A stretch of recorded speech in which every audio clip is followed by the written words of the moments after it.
Thank you. Resuming, the final item of business is portfolio questions, communities and local government.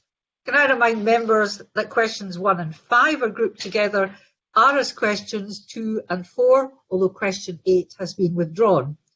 If a member wishes to request a supplementary question, they should indicate in the chat function by entering the letter R during the relevant question. For those questions that are grouped, I'll take supplementaries after I've taken all the questions in the group. Question 1, Willie Coffey. Thank you, Presiding Officer. Can I ask the Scottish Government whether it will provide an update on how construction sites could reopen safely in order to allow its affordable housing supply programme to resume? Minister Kevin Stewart, please. Thank you, Presiding Officer.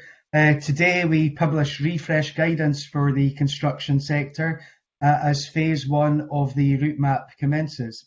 This will permit the sector to progress from the planning stages of restart to preparing sites before moving to a soft start to site works.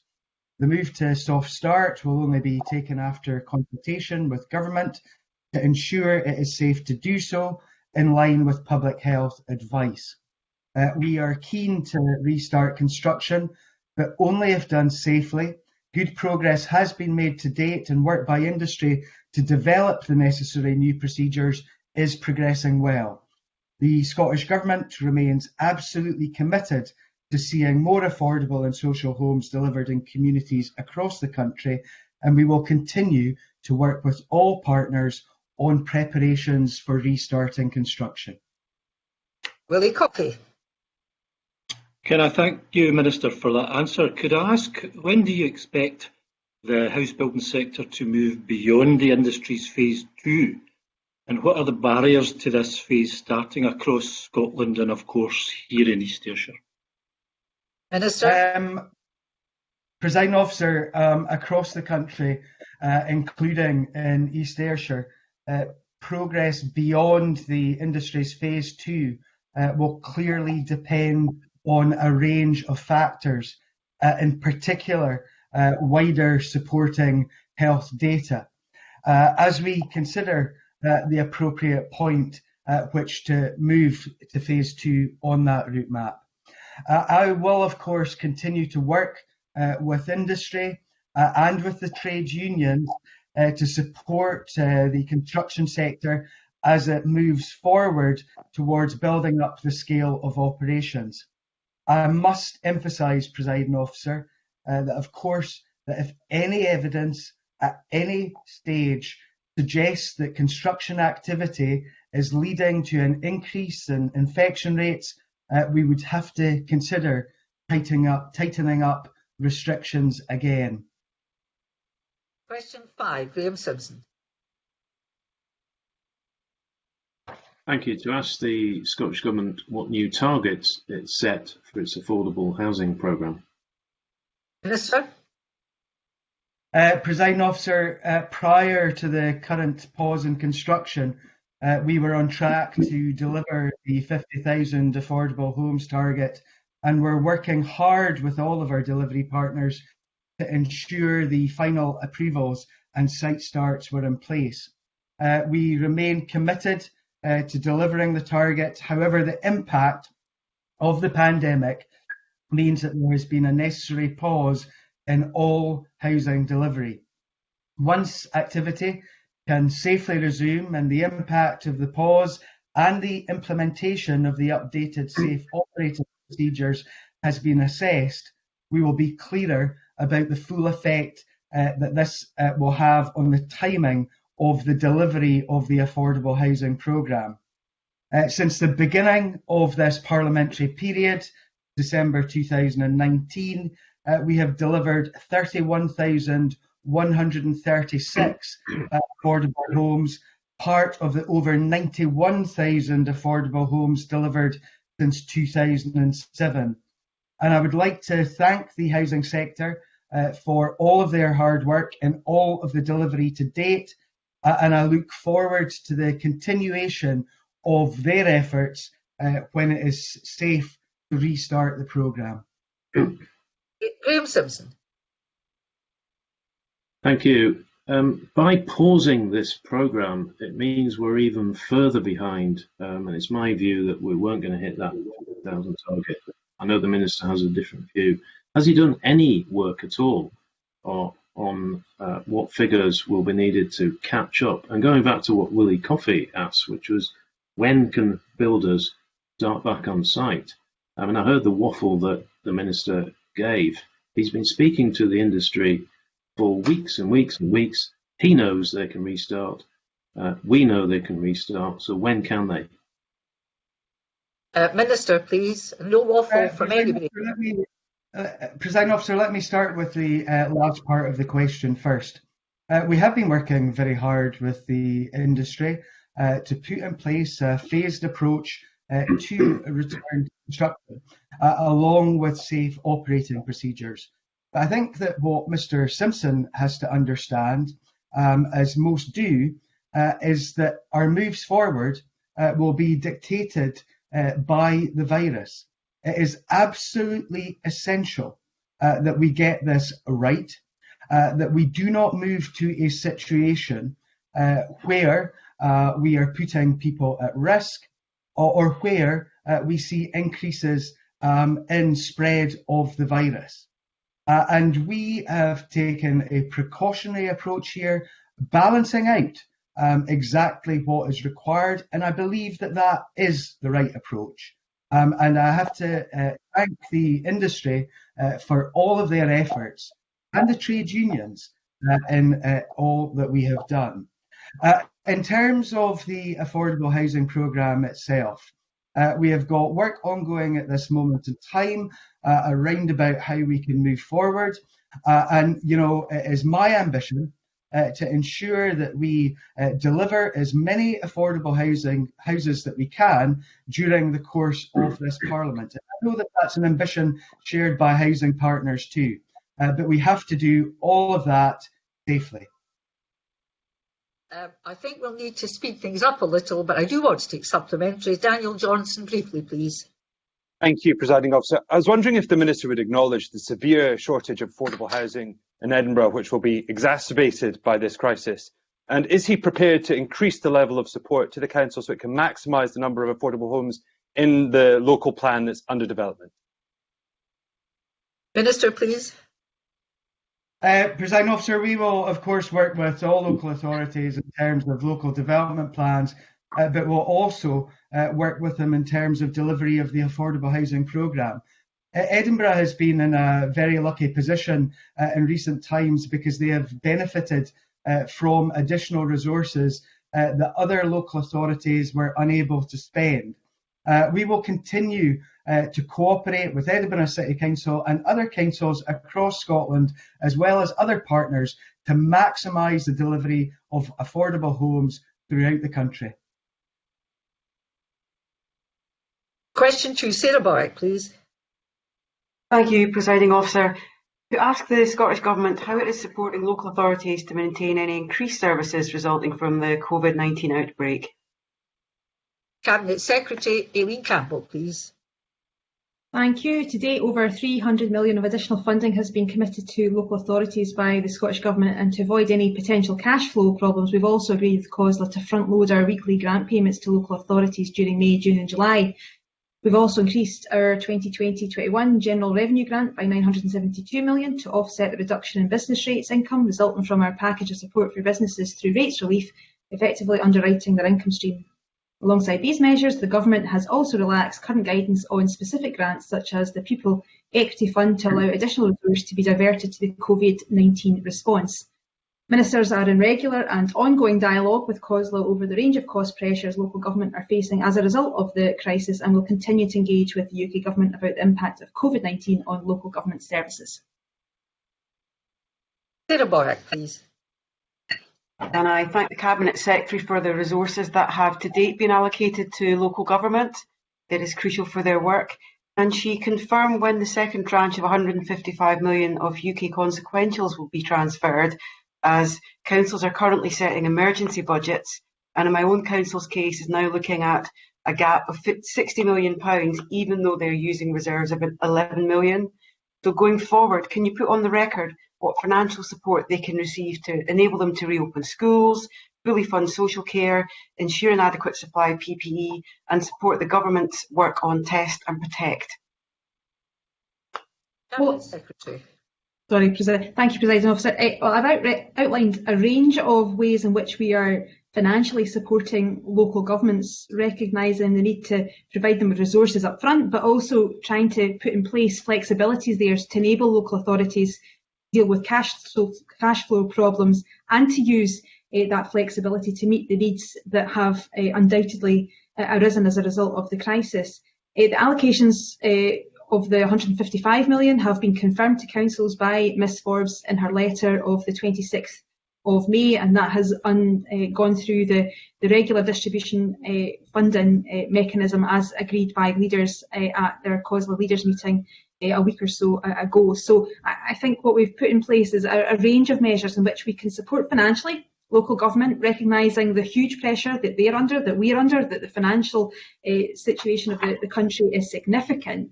And we'll continue to engage with local government, myself as the Minister for Local Government, but also Kate Forbes as the Minister in charge of Finances, to ensure that we can work in partnership with them to meet the needs going forward. Question 4, Adam Tompkins. Thank you, Presiding Officer. To ask the Scottish Government what help it is giving Glasgow City Council to support communities during the COVID-19 outbreak. Cabinet Secretary. Thank you. All local authorities, including Glasgow City Council, will benefit from the 350 million funding package announced to support people and communities. In addition, Glasgow City Council will receive their formula share of the 155 million of consequentials, the distribution of which was agreed by COSLA leaders on the 15th of May. Glasgow businesses will also benefit from the £2.3 billion package of measures announced to limit the impact on the business community. However, we recognise and appreciate the fast pace of change facing all of us in a very challenging operating environment, and we are committed to continue addressing those in partnership with COSLA on behalf of all 32 local authorities. Adam Tompkins. Thank you, the Cabinet Secretary, for that answer. Under the Government's new Test, Trace, Isolate and Support scheme, anyone contacted by a contact tracer will have to isolate for 14 days, irrespective of whether they are symptomatic. Every such person will require shelter, food, and income security. So what provision is the Scottish Government putting in place to ensure that local authorities and the third sector can provide shelter, food, and income security to people who have to isolate in this way? Cabinet Secretary. Thank you, and I think Adam Tompkins raises a really important point, because the 350 million package of support that I announced in March was a crisis response. It was to essentially do what he's asking me now, is to try and keep people fed, safe and sheltered.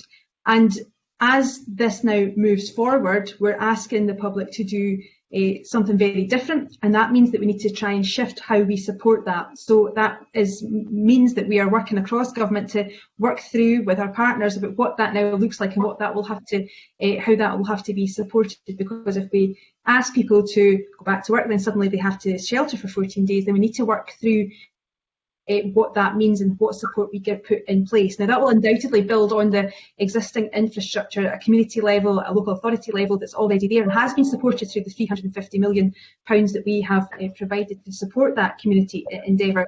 But this is also, we have to recognise, isn't just a short-term situation. We're going to have to think through how we can continue and sustain that support over the long term. So I will endeavour to make sure that we can furnish Adam Tompkins with more granularity and more of the fine detail on that, but to reassure him that it's something we're absolutely working on hard across government to make sure that we can put in place the right and adequate support to recognise the additional and different challenges that people are now facing as a result of the change in the way we respond to the pandemic and the easing of the restrictions.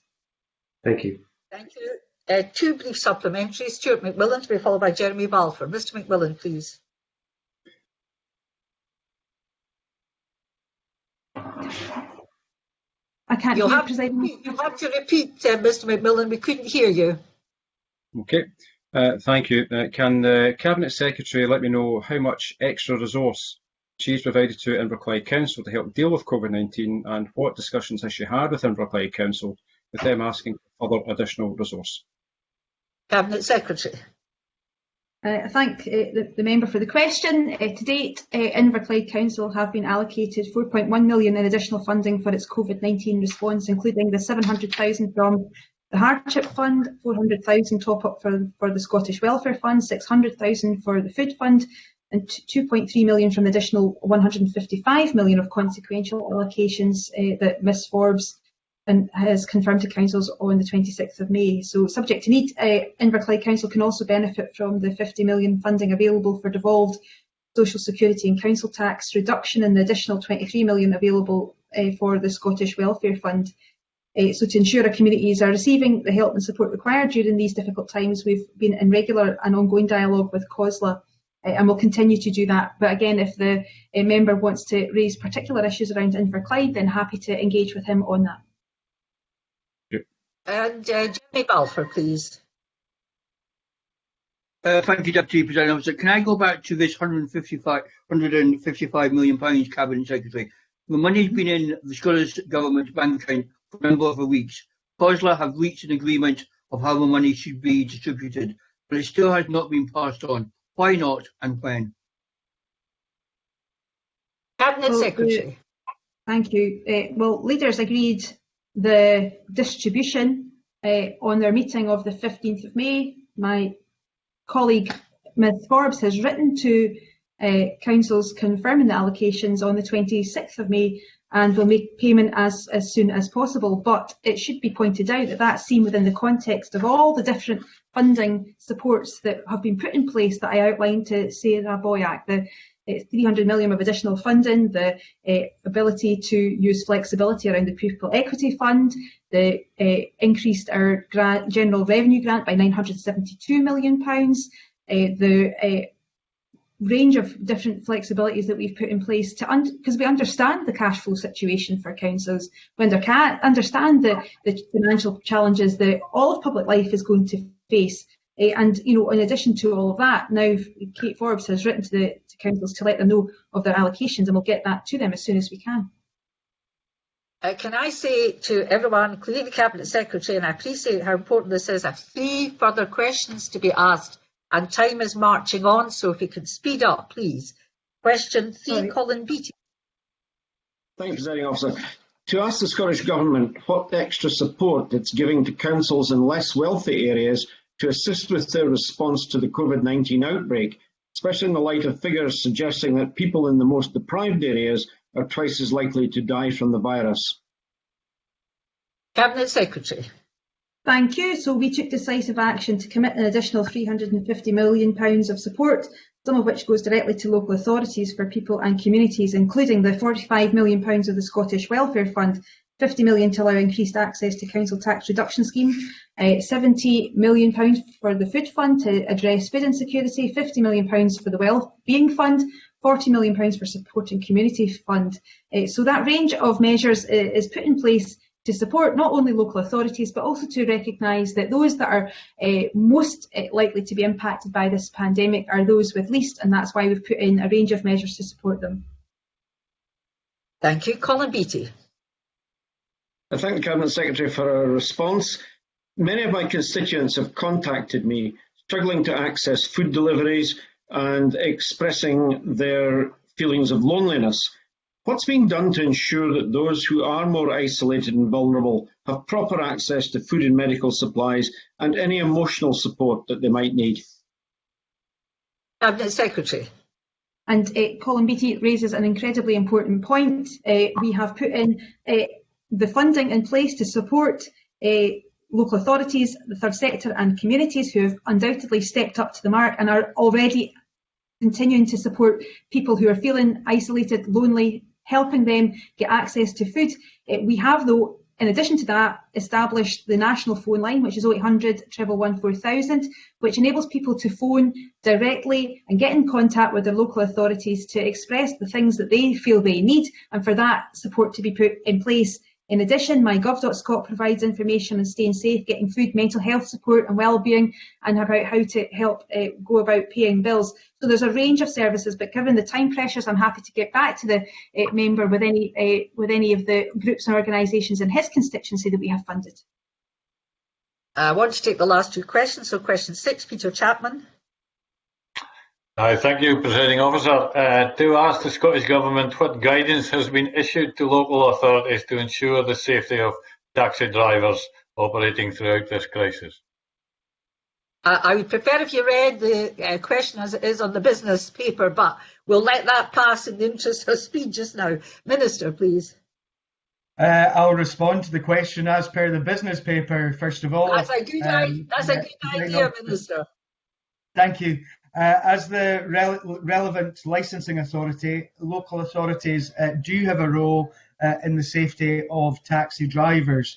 The Scottish Government published guidance on Tuesday, the 26th of May, to those providing transport services, including taxi and private hire vehicle operators, on how they should assess risks and implement appropriate measures to ensure the safety of themselves, their staff and passengers during the COVID-19 crisis.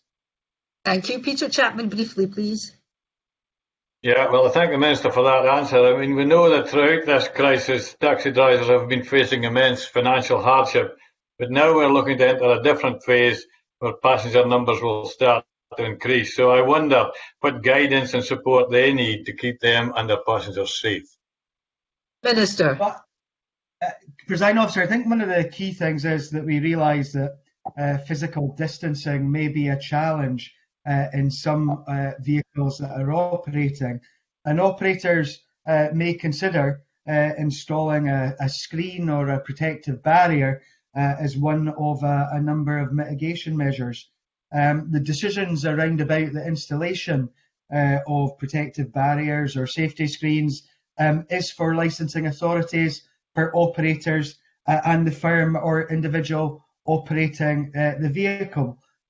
Of course, they have to make their own assessment of risk in that regard.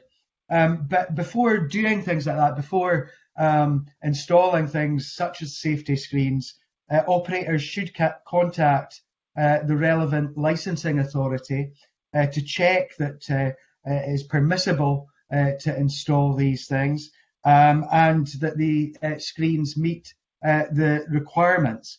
Again, I would also urge that any operator should also contact their insurance company around about any installation of any additional protective measure in their vehicle.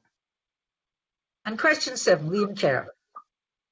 Thank you, Presiding Officer. To ask the Scottish Government what meetings it has had with Aberdeen City Council since the COVID-19 crisis began. Cabinet Secretary. Thank you. Ministers have been in regular and ongoing dialogue with COSLA and individual local authorities, including Aberdeen City Council, since the COVID-19 crisis began. We appreciate the range of challenges and pressures facing local government at this time, and ministers welcome the opportunity to discuss the critical issues affecting individual local authorities and how we address those challenges going forward in more detail. Thank you. Liam Kerr. Yeah, I'm grateful for that answer. Now, look, the burden on councils will only grow, and in the North East, Aberdeen faces a £27 million shortfall. Despite the UK government giving a windfall explicitly for Scotland's councils, Aberdeen Council is looking at less than £6 million in funding instead of double that. Now, the SNP has underfunded the North East for years, so will the Minister guarantee that Aberdeen will now get the money it deserves to fight this crisis? Cabinet Secretary. Well, today Aberdeen City Council have been allocated a considerable amount of support to help them, like other local authorities, cope with the ongoing crisis. And again, we will continue to ensure that we work with COSLA to make sure that we distribute the resources that are available to us to meet the needs of local authorities across the country. But I would also point out that the Minister for Finance continues to have to engage with the UK government to ensure that Scotland gets what it needs in order to cope. And perhaps it might be useful for us to have engagement with Mr Kerr around maybe some of the issues that the Scottish Government requires to help us cope, for instance, increasing borrowing powers. So we understand that local authorities have challenges. We have challenges across the whole of public life in order to cope with this, and we'll continue to make sure that we treat local government fairly, as we always do in the Scottish Government, recognising the huge importance that local authorities play in general, but in particular in response to this pandemic. And Aberdeen City Council is no different. We value the huge amount of work and effort that's going on in Aberdeen City Council, and we want to support them to continue to do that. Thank you, Cabinet Secretary. Thank you, members. That concludes questions on communities and local government. That's the end of business for today, and I close this meeting of Parliament.